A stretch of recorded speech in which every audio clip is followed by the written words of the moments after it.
What's up, everybody? Welcome to another installment of Riff of the Week. We'll be taking a look at one of the songs on the newest Glacial Tomb album, entitled Lightless Expanse. Just came out back in September on Prosthetic Records. And this song is one we've been playing live a lot lately, so I thought it would be a fun one to dig into. This one is called Wound of Existence. Now you got to get all your necessary tools together, which means, first of all, footstool for proper position and posture.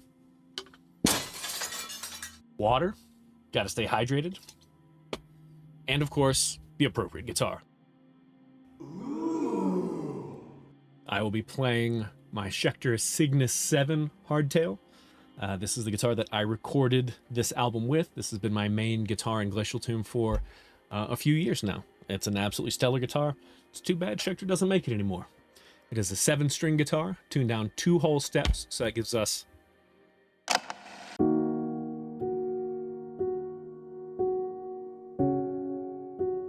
It's a 7-string guitar, tuned down 2 whole steps, so that gives us a low G. Now this guitar is 26.5-inch scale, which just means that we get a little bit more tension on the strings so that we don't have to use giant telephone cable strings. I've got a 66 on the low end and either an 11 or 11.5, I don't remember, on the high end. Enough talking about the specs, let's talk about some riffs. All right, the intro riff to this song is a big, groovy, chromatic monster of a riff, written, of course, by our resident bass wizard, Dave Small. Fun fact, Dave wrote about somewhere between a third and half of the riffs that wound up being on this record, because Dave rules. So this one is, like a lot of riffs on the record, is filled with some really wild chromatic movement.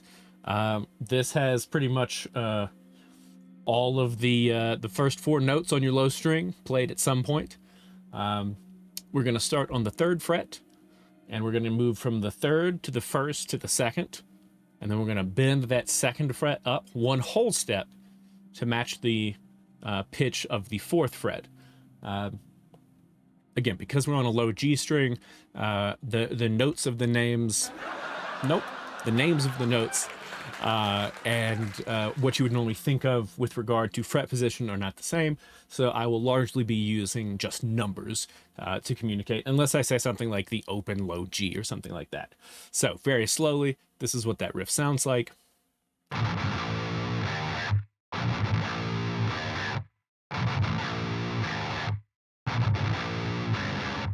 So you'll notice that it does the same thing 3 times in a row.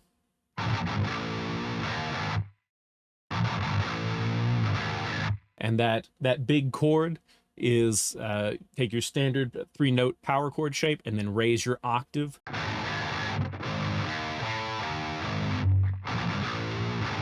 Do that 3 times, and then the last time it ends with a big, ugly chord, in this case, G power chord, and then drop both the 5th and the octave.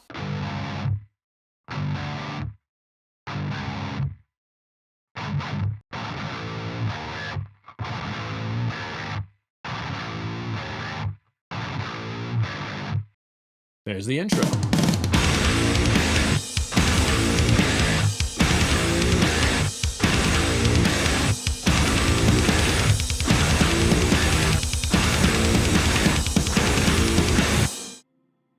We then move to the verse riff. There's kind of a pre-verse or second intro riff that happens before the verse proper, and that one starts on the 8th fret on the 6th string before moving to the 6th, 5th, and then open positions on the low string, then 9, 6, 5 open on the low string as the sort of B to the A of the riff. That makes sense to you, right? That makes sense.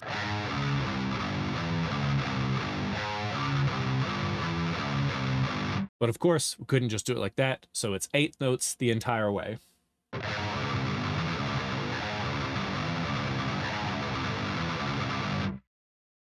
And then the last time through, before my vocals come in, instead of picking 8th notes, we've got some pick squeals, and the left and right channel guitars split off just a little bit so we get a partial harmony, or rather some notes are harmonized.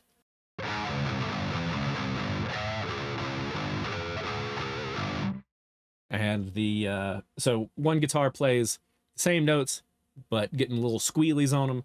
And the other guitar frets the high note of each 4-note pattern a minor third higher.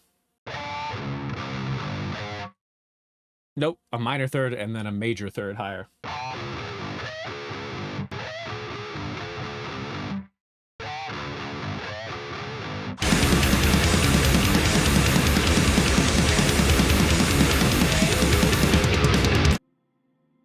Then the actual verse riff that happens while I'm singing is based around a second position diminished chord, playing the second fret on the low 7 string as the tonic.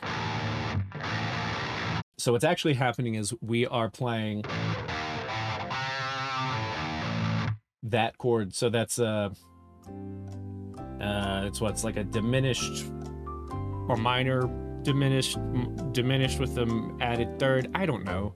Theory nerds can talk about it in the comments. But the point is that we're moving back and forth between this chord, which is 3, 4, and then 2 on the 6th, 5th, and 4th strings respectively, and then 2, 3, 4 on the 7th, 6th, and 5th strings respectively, like this.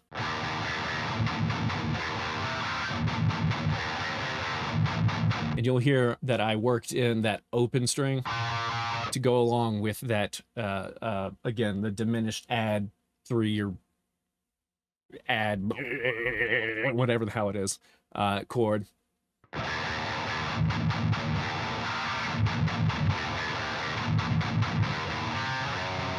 And then we just walk that chord up, moving it up a minor third. One guitar plays 3 and 6 as the low note of that chord shape, while the other guitar plays 6 and 9. But what I wind up doing live there is, rather than moving my finger back and forth between those two positions, I just bar across.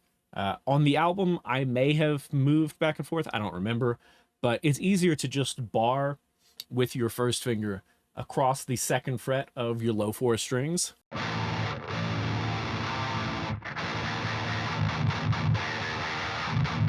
And then just sort of lift up, make sure that you are bending at the knuckle to get that open. And then it ends with 2 chords. So you've got that, whatever you want to call that, augmented 5th, I guess.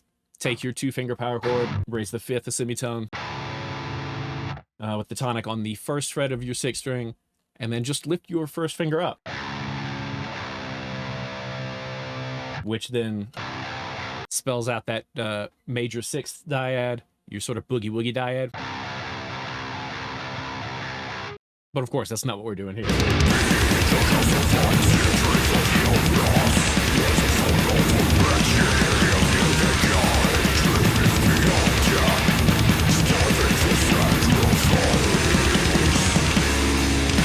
Hell yeah, there we go.